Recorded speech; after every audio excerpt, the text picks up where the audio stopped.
So I'm going to go ahead and I'm going to I'm going to create your character sheets for you. Now I have pre-made character sheets for every single class. So if you're going to play a monk, or I'm sorry, if you're going to play a mystic, I have a mystic character sheet. So first off, I want to say thank you guys for wanting to play basic Dungeons and Dragons. So we'll get into the character stuff in just a second, but what I want to talk to you guys about first is, seeing that I have you guys here, I want to talk about, I know all of you guys are used to D&D 5e. I know all of you guys are used to that. And I've been saying this since I mentioned that we were going to start playing D&D basic. But basic D&D is nothing like D&D 5th edition. It's a pretty hardcore game. It's definitely not a forgiving system. And what I mean by that is, and we'll get into the first kind of house rule that we're going to have. And I'm sure all of you guys have already read the big email that I sent you guys and stuff with the 2-player handouts for B1 in Search of the Unknown, which is the first adventure that we're going to be running. So what I mean by basic D&D is relentless is just that. If you get to 0 hit points, you're dead. There's no going to -11 like there is in first and second edition advanced. There's no 3 successful saving throws in D&D 5e, and there's no 3 strikes and you're out in D&D 5e. In D&D 5e, in basic D&D, 0, you're dead. However, in the optional rules, I forget which page it is. My savant memory is not working that good today. But in basic D&D in the Rules Cyclopedia, if you go to 0 hit points, you will do a saving throw versus death. And this is sort of like a get out of jail free card. And it's not part of the core rules, it's optional. But if you roll a saving throw versus death and you're successful, then you live till the start of your next turn. So that kind of gives the party a little bit of time to get to you instead of you just falling down dead at 0 hit points. All right.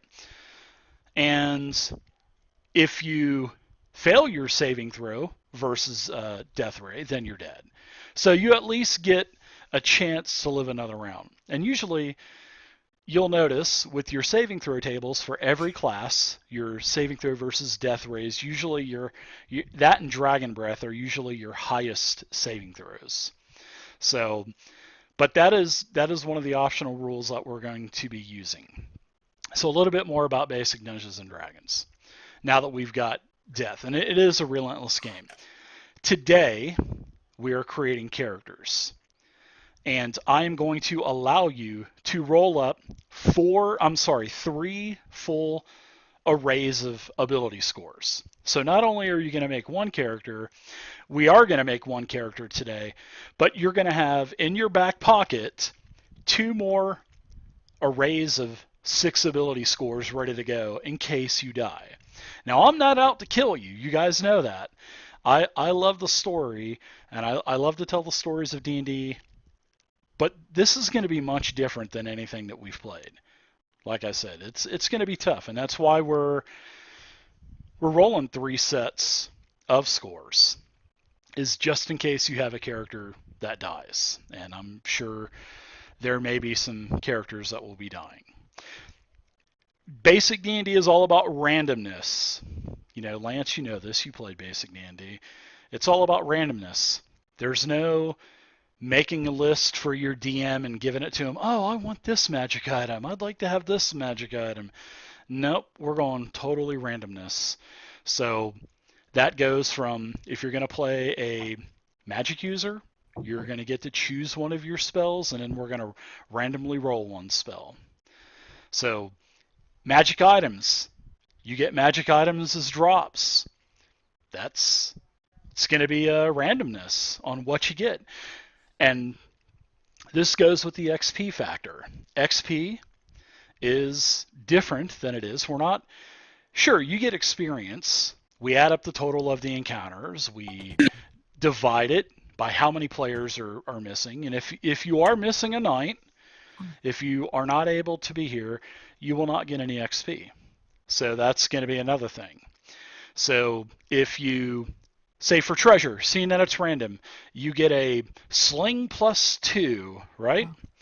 And if you get a sling +2 Wait, and can nobody anybody can else use hear me? it, I can hear you now. yeah, we can hear you. So if you get a sling +2, you will, if nobody uses it, then sell it. And then you'll get that gold value that you sold it for as XP. And we'll divide it between everybody that was there. So not only do you get experience points for killing things, for quest, you'll also get 1-for-1 gold to experience ratio. So if you get 500 gold, you get 500 experience to split whoever's in the party for the night. So that's how it goes. Does everybody's camera keep flashing and stuff like that? What's going on with Discord? My Discord keeps crashing. Is anybody else having that problem? Yeah. It's just people just keep disconnecting and connecting. I don't know if it's what's going on, but yeah, that's how experience works. And like I said, there's going to be all kinds of wandering monsters. We're going to be doing every couple turns. There's 6 turns in an hour, so every turn while in exploration is 10 minutes. So every 30 minutes, maybe an hour, depending on where you're at, we'll do an encounter roll. You do a 6-sided, and you don't want to roll a 1.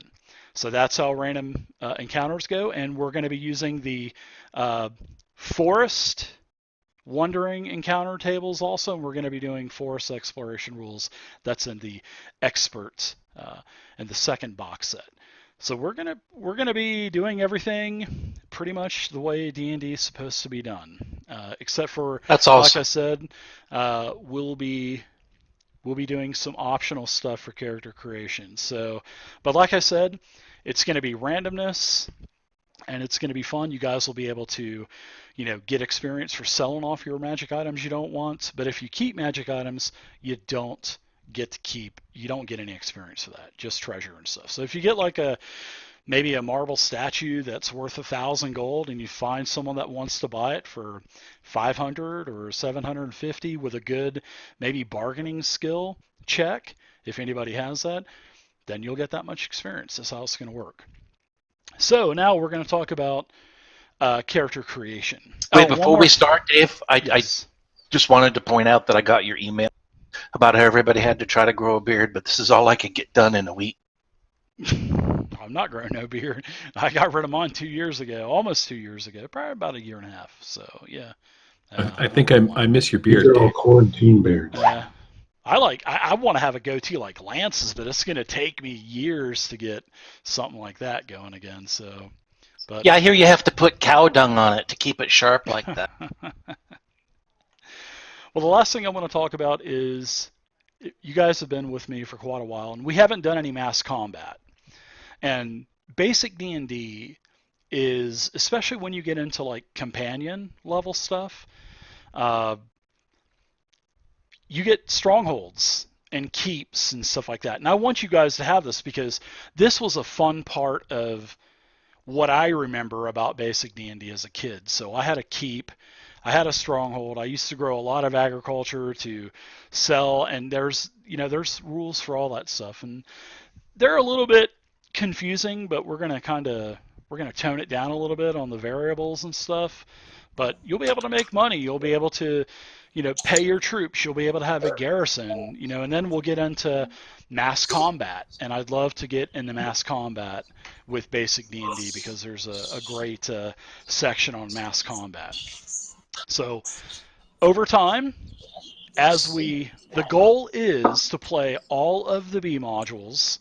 The goal is to play all of the X modules, and maybe the companions, but I don't think we'll get into mastery. We may get into mastery, but that's going to be a while down the line.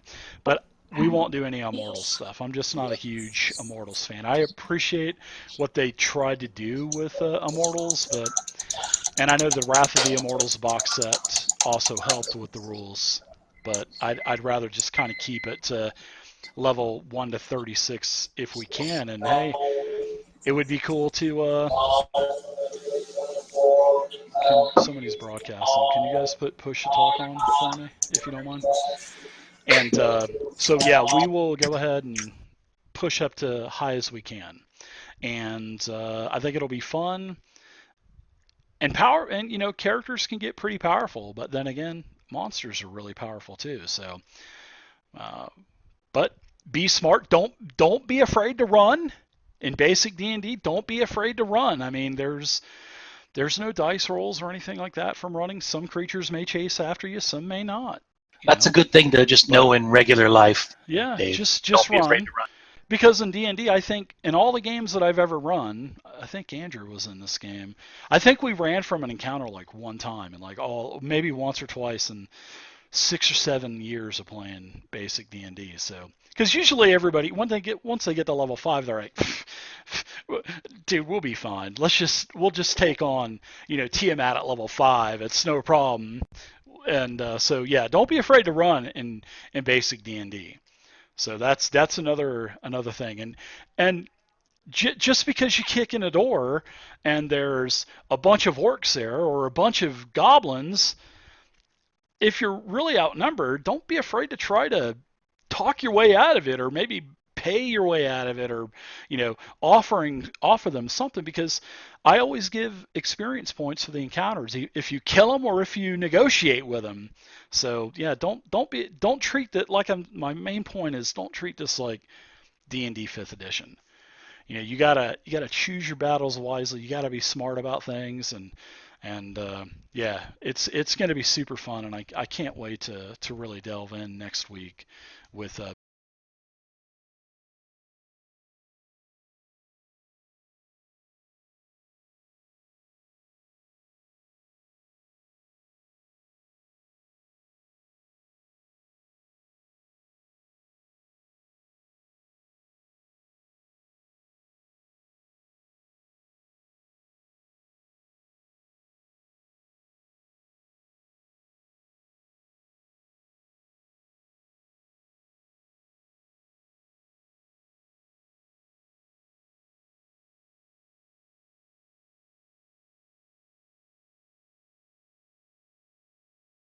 If I know they're rated X, but how risque does it get? It gets risque for character levels 5 and up. All right, got it. Yeah, 5 to 14 is the E or X series. It's confusing. Expert as an EXPERT, but you could. Just I thought like in X triple levels. X. Okay, No, never mind. I got it. Not, yeah. No, we're not playing Vampire the Masquerade. We're not doing that. So I know you guys are probably bummed out because we're not playing VTM, but Dave, I gotta go. See ya. Oh yeah, right. No problem. We'll just kill your character off now. So You're I already missed in most bad of that. trouble Can you because of repeat that? Dragon Age. Yeah, Dave, like I was saying, you're on mute. Could you go over that again? Yeah. No, just joking. No, that's no problem. That's okay. Just read the email. All right, so we are going to do character creation now. Character creation, like I said, you guys are going to go roll 3d6 all the way down, and those are your stats in order. So, your first roll's for strength. Your second roll's intelligence, then wisdom, dexterity, con, and charisma. That's how we're doing it. We're doing it old school. All right, so after you get your 3d6, I'm going to let you roll a 7th time, and I'm going to let you take that roll and replace any of the other 6. So if you are wanting to play a elf and you have a low strength, but you rolled minimum intelligence, and your extra roll's going to be able to replace your strength so you meet the requirements, that's fine with me. So there's also some optional stuff too. Lance brought this up. You can lower certain ability scores down by 2 to raise one up by 1. So you can't lower Constitution, you can't lower Charisma, and you can't lower Dex. All right, you cannot modify Constitution or Charisma at all. Those you can't touch at all. But you can raise up Dex if you want to, but you can't lower Dex. But you can raise and lower Strength, Intelligence, and Wisdom. And you can lower those ability scores by 2 down to a 9. So you can't take something all the way down to a 1. So if you have an 11 in Wisdom, you can take it down to a 9, and you can add a 1 to another ability score. So I'm letting you guys use the ability scores adjustment in Chapter 1. We're going to roll straight on down the line. We are also going to use on page 75 the optional weapon masteries. Those are from the black box or the mastery box set. So that's going to give some flavor for the weapons. I know the fighters start off with 4. I think everybody else starts off with 2. And then every 4 levels after that, so 5, 9, 13, etc., you'll get another skill. Except for warriors will get 1, I think, every 2 levels. And every time you say if Andrew, you're playing a cleric and you have a mace, you become skilled in mace. All right. Next time you get an improvement, you get to go from skilled to like expert, and then on the matrix in the weapon mastery section, you'll get to add more, maybe plus to hit, plus to damage. Over time, you may be able to break weapons, knock people prone, stuff like that. So the better your weapon mastery is, the better your proficient you are with that. Page 81, we're going to be using the optional skills, and those started in the Grand Duchy of Karamikos, actually, with the Gazetteer. And the way skill checks work, you have to roll, because every skill check is, it's tied to an ability. So if you're doing acrobatics, I think acrobatics has been a skill check in every single D&D edition, and it should be there, but obviously it's tied to dexterity. So you'll have to roll your dexterity score or lower for it to be successful. So it kind of works the opposite of how you're used to and accustomed to rolling skill checks. So we'll be doing that as well. And yeah, you guys are going to get plenty of items and stuff that will, give you maybe damage versus beast or damage versus undead, because there's a lot of items like that. The way experience works with character creation, don't forget, every single class, everybody doesn't level up at 1,000 experience or 750. Every class is different from one another. So I think the cleric or I think the thief is like 1,250 to go to level 2. And then on the opposite end of the spectrum, the elf, being a hybrid race or a hybrid class, it takes 4,000 to level up, because you get both, fighting and magic. So depending on your class, you're going to level up differently. So you could be level 3 or level 4 by the time an elf hits level 2. But the elf is pretty powerful, and so is the mystic as well. I think the mystic is probably the most powerful class, which is equivalent to the modern day monk. So speaking about experience, you also get bonuses for experience. So depending on your primary attribute score, you can get bonuses for your experience. So I believe that if you have a 13, 14, or 15, you'll get a plus, or 14 or 15, you'll get a plus 5%, and you can get up to a 10% experience point bonus. So if you get 1,000 XP for the day, you'll get 1,100 instead of 1,000. So yeah, XP works totally different in basic.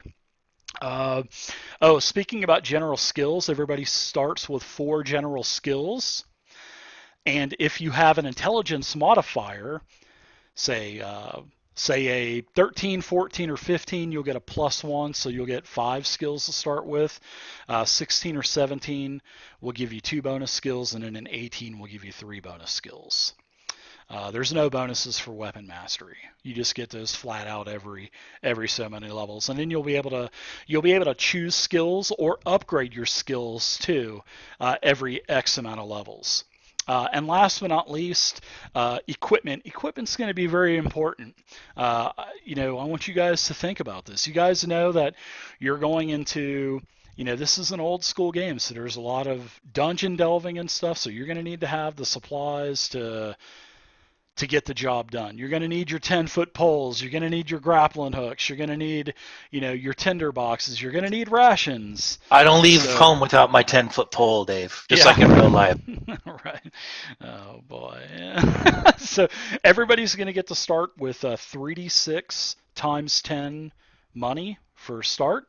And then everybody is also going to start with a healing potion as well. So everybody's going to have one healing potion. And believe me, giving you one healing potion is not going to break the game in basic D&D. And to get your spell slots back, you have to have at least a minimum of 8 hours of rest. That includes the elf as well to get your spells back. So there's no taking 15-minute rest. There's no taking a full rest and getting all of your hit points back, because you're only going to get, I believe, you get 1 hit point for 8 hours of rest. So We should pool all of our your health healing potions. is based, well, you got 6 of them. Everything is based on healing for magic or potions or items or something like that. So, like I said, it's a challenging game. So hell, you could rest for 3 days and only get 3 hit points back. And in fact, if my memory serves me correctly, this is something that I kind of added in. There is no mechanics for it. There's a mechanic for getting your spells back, and you need 8 hours of rest minimum. And if it's undisturbed, if you have a random encounter during that time, guess what? You don't get your spells if you don't get 8 hours of rest. And I don't think there's a mechanic for getting life back. I just kind of added that because that's what we did as kids. Just give back 1 hit point a day, natural healing. So, and one last thing about classes. All of the Gazetteers, I love the Gazetteers, are my favorite books in D&D. And Gazetteers add more skills. Gazetteers add more items. They even add more classes. So there's like a Rakasta Catman class that we'll introduce later on once you guys do that, meet that type of character, etc. There's you can become a sheriff, you can be a merchant. There's all kinds of different classes that we'll introduce down the line as well. Can I be a butcher, Dave? I've always wanted to. There's no butcher. There's a shaman. There's a Wokani. There's shadow elves, which are the dark elf equivalent. So there's all kinds of new classes we'll add into the mix later on down the line. Okay, so we're going to start with character creation now. And now that I've talked enough, last thing I'll talk about, we'll start with B1 in Search of the Unknown. Please, guys, do not, I know there's PDFs everywhere with basic. Please don't go and download those and read them, because I like to change them up, and I don't think you guys will. I've never had any problems with you guys saying, hey, this bullywug doesn't have sneak attack, Dave, or I don't see this orc casting a spell. So yeah, I want you to be surprised on encounters and stuff. So like I said, we're going to be playing a Search of the Unknown. I've given you 2 players handouts. We'll kind of talk about those towards the end after we create characters, where we're going to be starting, etc. And like I said, we're going to go through all the Bs. So we're going to do B1 first. We'll probably do B2, keep on the Borderlands after that. Then you guys will probably be level 5 or 6. And then we'll go to the X series, and everybody knows what X1 is. That's one of my favorite modules of all time. Lots of sandbox exploration. So yeah, let's do some character creation. Also with character creation, you'll get to choose what array of stats that you want to use. Because if you roll your first array of stats, and you roll crappy, but the second array of stats that you roll have 2 18s in it, you're going to do everything you can to get that first character killed so you can get to that second array of stats. So I'm going to let you guys choose whatever array of stats you want to use, and I think that will be cool. So who wants to go first with rolling stats? Who wants to break the ice? I say ladies first. Lance? Wholeheartedly. So Lance, you go first. This is going to be the same rule that we play with throughout the entire dungeon. So you guys are picking on the one guy that can't talk back, right? That's right. We're doing it by length of beard, I think. Length of beard. Yeah, we're doing it by length of beard. Nice. I'll go first. I don't care. Okay, so like I said, Lance, go ahead and roll 3d6 6 times. And those are going to be your ability scores in order. So your strength is going to be a 10, etc. And we're just going to go right on down the order. Yeah, just as an FYI, when I roll, I'm dragging them into the notes for I think we just found our priest, right? What was that, Andrew? He's got a 17 wisdom. I think we just found our priest, right? It's possible. I'll play a cleric. And then you want the Or seventh he's one got at a the hell end? of a high, or he